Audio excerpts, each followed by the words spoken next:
Bueno, y otra vez ya estamos grabando. Esperemos que los demás hermanos se conecten nuevamente.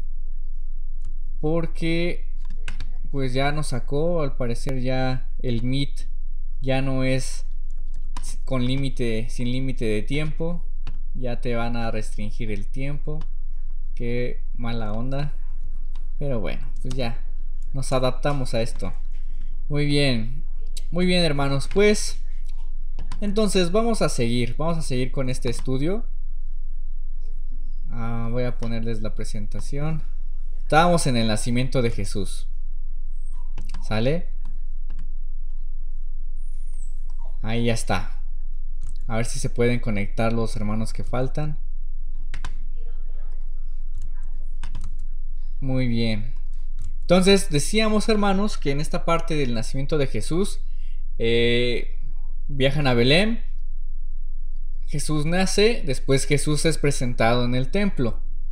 Ujú. Y yo les decía que ¿cómo sabemos que pasa primero esto? Porque según la narración, aunque también como les digo, aunque la Biblia no narra o los evangelios no narran los eventos de manera cronológica, pues podemos de alguna u otra forma, de acuerdo a las costumbres, de acuerdo a los eventos que salen, poder hacer como una liga cronológica, ¿no? Entonces, es probable, hermanos, que cuando Jesús nace y en el tiempo en que él después tiene que huir, en ese tiempo, ¿qué sucede? Jesús es presentado en el templo y después vienen los magos del oriente. Lo más probable es que los magos no es que hayan llegado al mismo tiempo que los pastores. Es probable que ellos llegaran hasta tal vez un año o 2 años después. Uh-huh. ¿Por qué? Porque se dice que Jesús ya cuando llegan los magos, Jesús ya caminaba. ¿Sí? Ya estaba empezando a caminar. Entonces eso es bien interesante. Por eso la presentación del templo es antes, no es después. Porque a Jesús, a los niños judíos, a los niños pequeños, los presentaban al templo a los 9 días de nacido. Y cuando José está en Belén, está cerca de Jerusalén, está ahí el templo y pues ahí pueden presentarlo, ¿no? Entonces estamos en esta parte, ¿no? Nacimiento de Jesús. Vamos con la niñez de Jesús, ¿sale?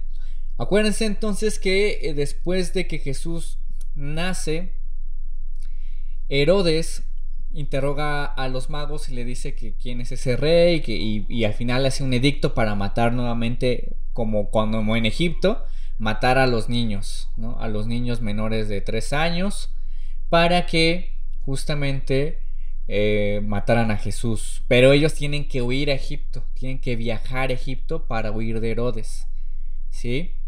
Entonces ahí se resguardan, quedan como refugiados en Egipto, según lo que dice la narración bíblica. Y después de que están en Egipto, regresan a Nazaret de Galilea. Ahí por eso les pongo esta imagen. Esta imagen no está en la Biblia. También para poder aclarar, esta imagen no está en la Biblia. Porque como ustedes saben, pues José era carpintero y lo más probable es que le haya enseñado este oficio a Jesús también. ¿Sí?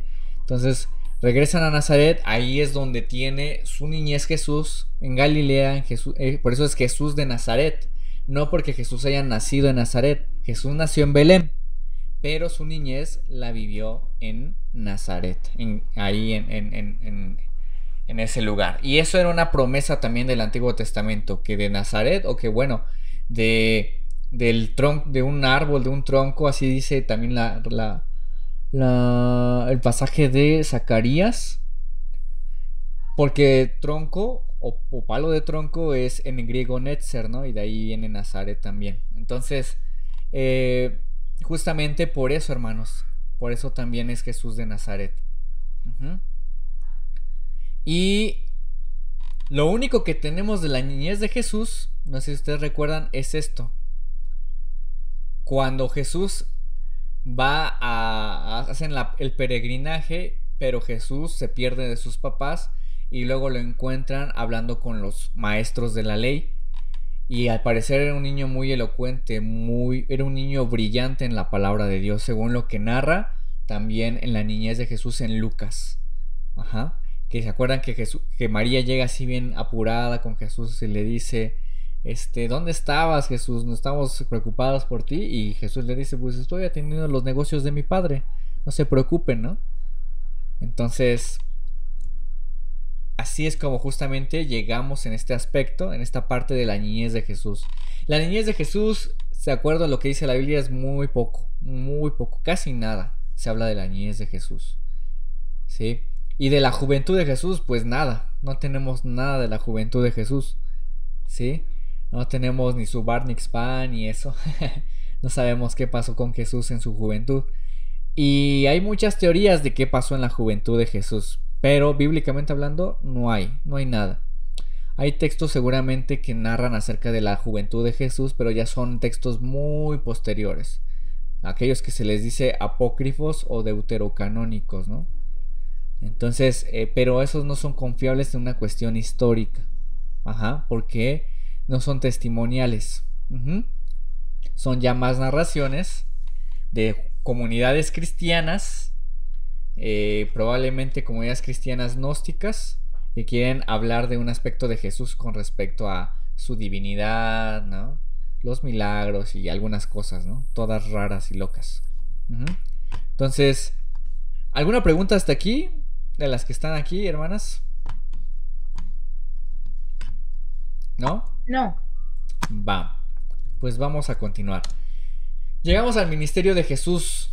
Son 3 años, se le conoce como 3 años y cada año tiene un nombre ya establecido, ¿no? El primer año es el año del anonimato. No sé quién me puede leer Juan 3:30. ¿Ustedes qué creen? Y antes de que lo lean, pregunto, ¿ustedes a qué creen que se refiera el año del anonimato con Jesús? ¿Qué crees que se refiere a Gitzel? No sé. Ahora sí ¿Qué me se te agarraste en imagina? curva. Pues algo como de anónimo, ¿no? Ajá, Que sí, pero ¿y eso anónimo a qué te remite?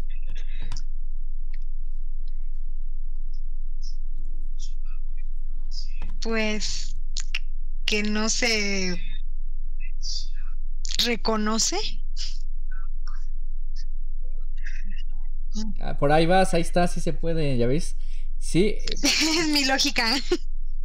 sí, sí, sí. A ver, ¿quién puede leer? Entonces Juan 3:30. Juan 3:30. Es necesario que él crezca, pero que yo mengue. ¿Cómo? No se oyó. Ay, es necesario que él crezca, pero que yo mengüe.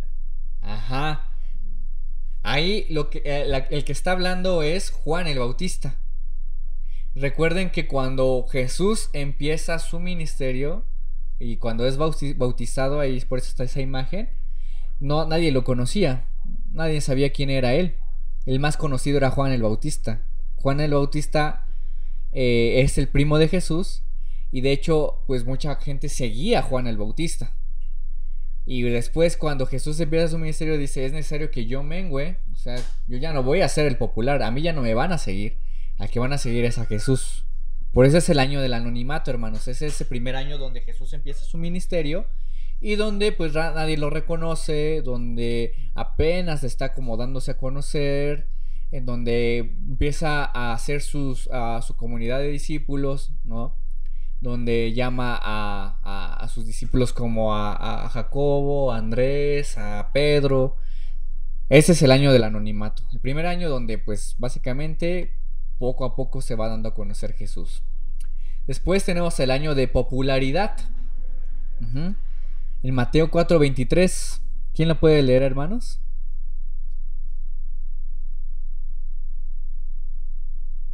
Mateo 4:23.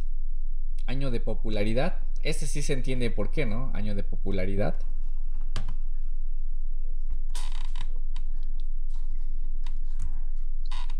Dice, y recorrió Jesús toda Galilea, enseñando en las sinagogas de ellos y predicando el evangelio del reino y sanando a toda enfermedad y toda dolencia en el pueblo. Ujú. Es ahí cuando Jesús va creciendo su popularidad, ¿no? Donde empieza toda la cuestión de los milagros, todo es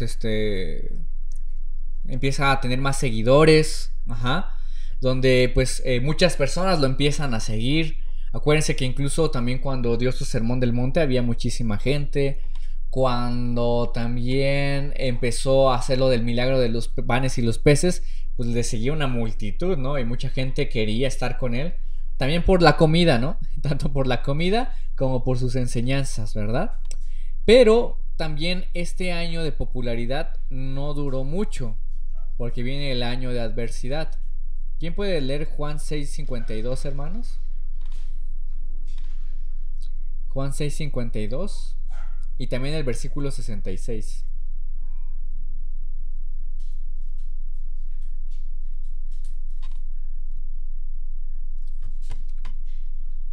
¿Nadie, nadie? Vamos. Yo. A ver. Entonces los judíos contendían entre sí diciendo, ¿cómo puede este darnos a comer su carne? Y el 66 dice, desde entonces muchos de sus discípulos volvieron atrás y ya no andaban con él. Jesús, como ya hubo un momento en donde ya había gente que ya no quería seguir a Jesús. ¿Sí? De hecho, momentos previos a la Santa Cena, pues ahí empieza a hacer un llamado, ¿no? Es un mensaje muy fuerte, muy confrontador. Y mucha gente empieza a echarse para atrás, ¿no? Ya lo dejaron de seguir. Eso agregándole también que muchos de sus mensajes ya hablaban acerca de su muerte, hablaban acerca del fin de los tiempos, de señales que iban a venir antes de que él muriera. Entonces, ese mensaje confrontador, que también es el que nosotros tenemos del cristianismo, el mensaje del evangelio que habla un poco acerca también de tomar tu cruz, ¿no? Y seguir, pues no es tan popular, ¿no? A muchos no les agrada. Obviamente Jesús empieza a tornar su predicación así, y pues es cuando empieza a perder popularidad. Y es cuando también, incluso agregando también el rechazo de Israel, de Judea, de Jerusalén, agregando también el rechazo de los mismos galileos a Jesús, y el que lo querían matar, pues fue algo que hizo que su ministerio decayera, ¿no? Entonces, esto es lo que tenemos, hermanas. Sí, esto es lo que tenemos hasta ahorita con respecto al ministerio de Jesús. 3 años. Y así para que se les quede, ¿no? El año de anonimato, el año de popularidad y el año de adversidad. Sí. Ya está nuestra hermana José. Ay, hermana José, una disculpa. A todos nos sacó. Tuvimos que hacer un nuevo link. Al parecer ya no nos dan límite de tiempo aquí en Meet. Y hay que hacer una nueva sesión, hermana. Por eso a todos nos sacó. A todos nos sacó. Sí, hermana. Pero bueno, ya lo bueno que está aquí. Ya estamos aquí. Pues no todos como hace rato, pero pues continuamos los que estamos, ¿va? Después llegamos a la muerte y resurrección de Jesús. Entonces nosotros entendemos que la cena del Señor, la Santa Cena, fue un jueves en la noche. Un jueves en la tarde noche, ¿sí?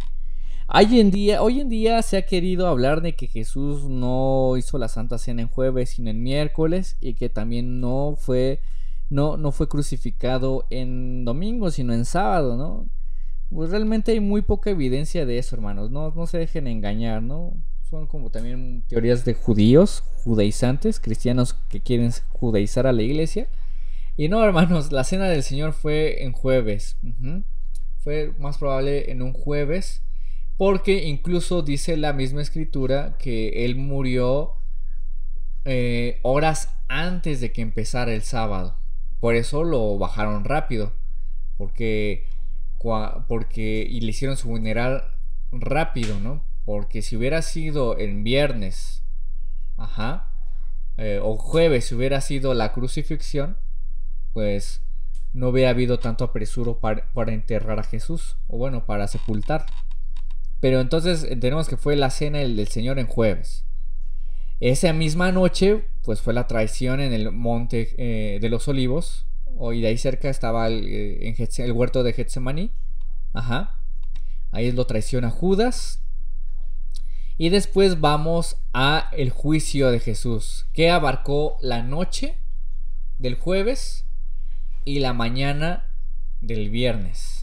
Es como abarcó la noche de Jesús. Y todavía tiene más sentido que haya sido de jueves a viernes, porque acuérdense que si a Jesús lo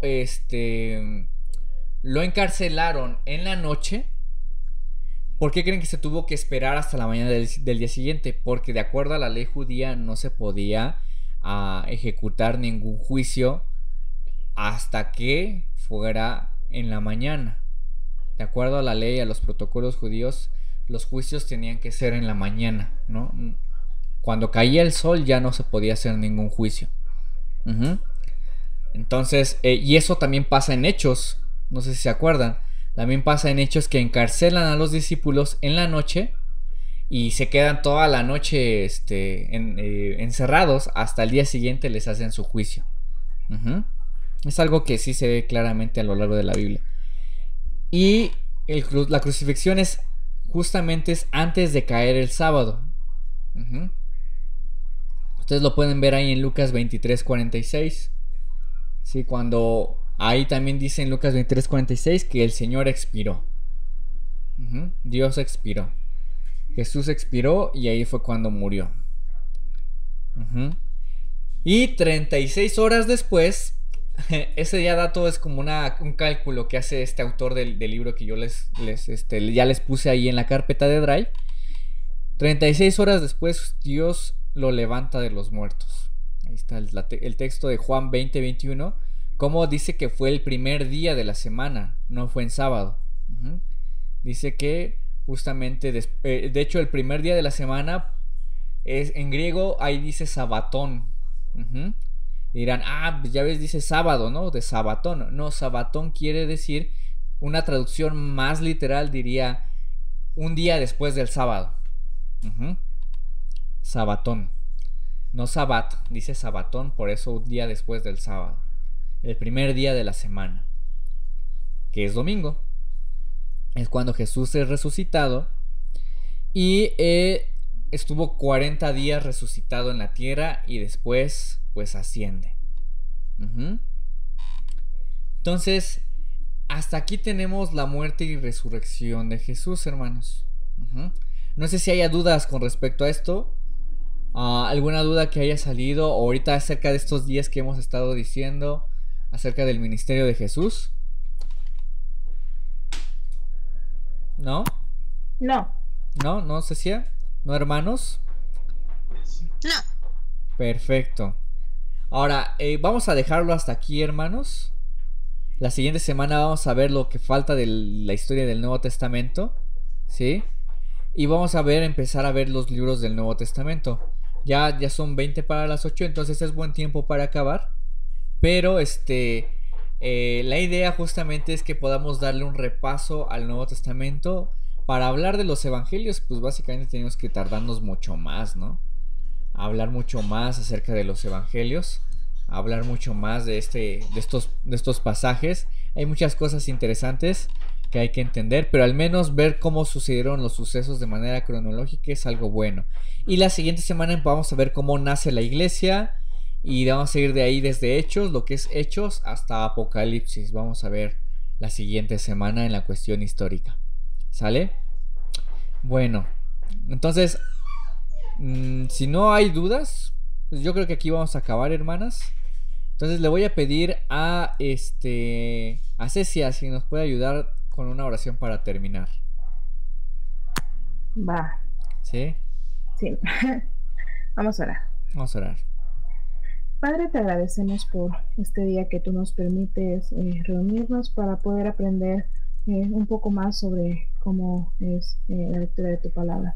Así que, Padre, te agradecemos por este momento, te agradezco por la vida de Fer, porque tú lo diriges y permites que Él también sea guía para nosotros. Así que te agradezco por él, por también la vida de cada uno de mis hermanos que han estado en el estudio y que pues este estudio pueda estar presente en nuestras vidas, no solo por un momento, sino que sea algo constante. Te agradezco por todo en el nombre de Cristo Jesús. Amén. Amén. Bueno, hermanas, pues vamos a despedirnos, que el Señor les bendiga y primeramente Dios, nos vemos mañana para la femenil, ¿no? A todas ustedes las esperamos. Vamos a empezar a ver el texto, les voy a pasar el libro. Mañana no vamos a ver todavía el texto, ¿sale? Solamente para que lo empiecen a ver, se los voy a pasar por WhatsApp, el libro de las mujeres, el de Mujer Verdadera, el diseño de la mujer. Así que lo vamos a ver de esta semana a la que viene, para que ustedes puedan empezar a checarlo y darle una ojeadita. Y las que quieren el libro impreso, mándenme mensaje, hermanas, para poder hacer el cálculo y ver cuánto cuesta, y si Dios quiere pueda tal vez mandárselos o dárselos, ¿sale? Bueno, que pasen una bonita noche, hermanas, descansen, que el Señor les bendiga. Ahí nos vemos. Nos vemos, Gracias, hermanos. Dios les bendiga. Hasta luego, hermanos. Bye. Dios le bendiga, hermana José. Dios les bendiga. Nos vemos, hermana Elena. Gracias, hermana. Hasta luego. Bye.